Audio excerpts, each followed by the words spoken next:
Assalamualaikum warahmatullahi wabarakatuh.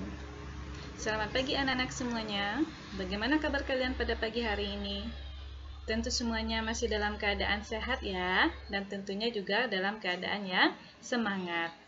Baiklah anak-anak, pada pagi ini kita akan belajar mengenai kebutuhan manusia. Namun sebelum ibu memulai pelajaran pada hari ini, marilah kita untuk sejenak berdoa agar pembelajaran kita bisa berjalan dengan lancar. Nah, berdoa dimulai. Selesai. Baiklah anak-anak. Untuk absen, nanti akan ibu koordinasikan melalui WA group saja ya. Nah, untuk saat sekarang, ibu akan menjelaskan secara ringkas mengenai pelajaran kita pada pagi hari ini. Dan untuk tugas nanti juga akan ibu sharekan melalui WA group. Oke anak-anak ya. Sebelumnya masih ingat nggak kita belajar tentang apa? Nah, tentu ya masih ingat semuanya. Minggu kemarin kita belajar mengenai kelangkaan kebutuhan manusia. Nah, kita kemarin juga melihat bahwa kelangkaan itu menjadi salah satu permasalahan ekonomi. Nah, kita sudah melihat juga kenapa bisa terjadi kelangkaan. Ya, kelangkaan itu terjadi karena banyaknya kebutuhan manusia sementara alat pemuas kebutuhannya sangatlah terbatas. Nah, sekarang kita akan lihat apa-apa saja kebutuhan manusia. Kira-kira apa saja kebutuhan manusia itu? Nah, untuk lebih jelasnya, kita akan melihat tujuan pembelajaran kita pada hari ini. Nah, tujuan pembelajarannya ada dua. Yang pertama itu kalian bisa mengklasifikasikan jenis-jenis kebutuhan manusia dengan benar. Dan yang kedua, kalian bisa menjelaskan motif manusia melakukan kegiatan ekonomi dengan baik. Nah, itu dia ya tujuan pembelajaran kita pada hari ini. Nah, berbicara dengan kebutuhan manusia, nah kira-kira apa saja ya kebutuhannya? Kalau kalian kebutuhannya apa saja? Nah, setiap kalian pasti mempunyai kebutuhan yang berbeda ya. Mungkin antara anak yang laki-laki dengan anak yang perempuan juga berbeda. Antara yang besar dengan yang kecil juga berbeda.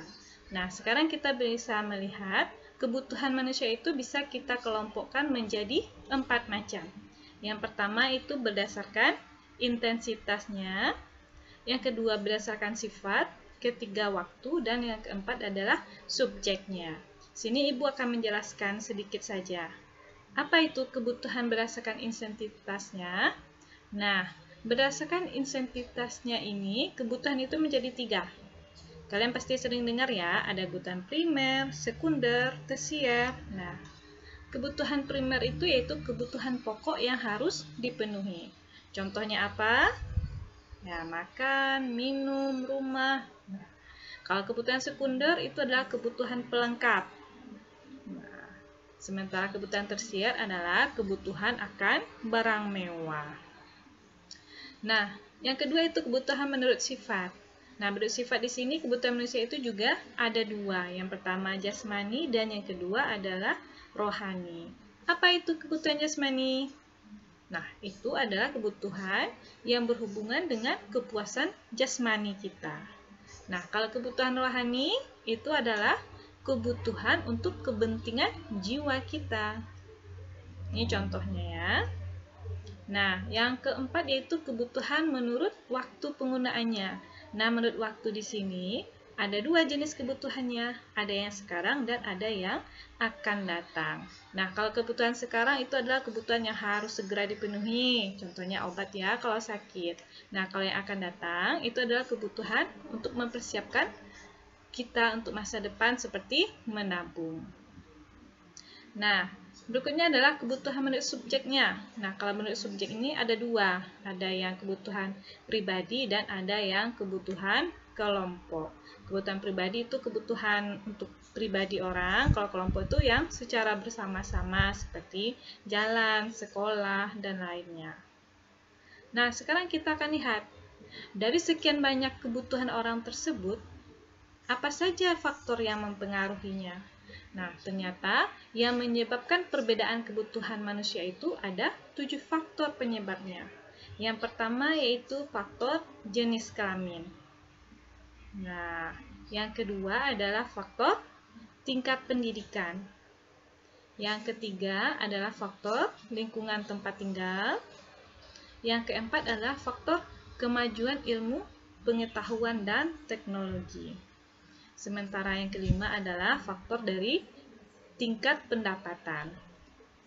Yang keenam adalah faktor status sosial. Sementara yang ketujuh adalah faktor perbedaan selera. Kalau ini sudah pasti ya. Nah, itu dia tadi faktor yang mempengaruhi kebutuhan manusia yang berbeda. Nah, sekarang kita lihat alat pemuas kebutuhan manusia itu juga bisa kita bagi menjadi 3. Yang pertama itu melalui cara memperolehnya. Di sini ada namanya adalah barang bebas. Nah, kalau ini kita memenuhinya dengan mengorbankan sesuatu, baik itu material atau yang lainnya. Seperti ini mengeluarkan uang ya kalau mau baju.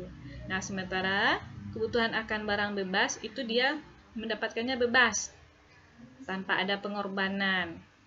Nah, yang kedua itu mengenai hubungan dengan barang lain. Itu namanya ada barang komplementer, yaitu saling melengkapi, dan barang substitusi, yaitu kita saling menggantikan atau melengkapi. Ini contohnya substitusi, saling menggantikan. Nah, kalau komplementer melengkapi, contohnya benang dengan kain bagi orang menjahit. Nah, berikutnya adalah alat pemuas kebutuhan itu menurut tujuan penggunaannya. Nah, kalau tujuan ini ada 2 ya.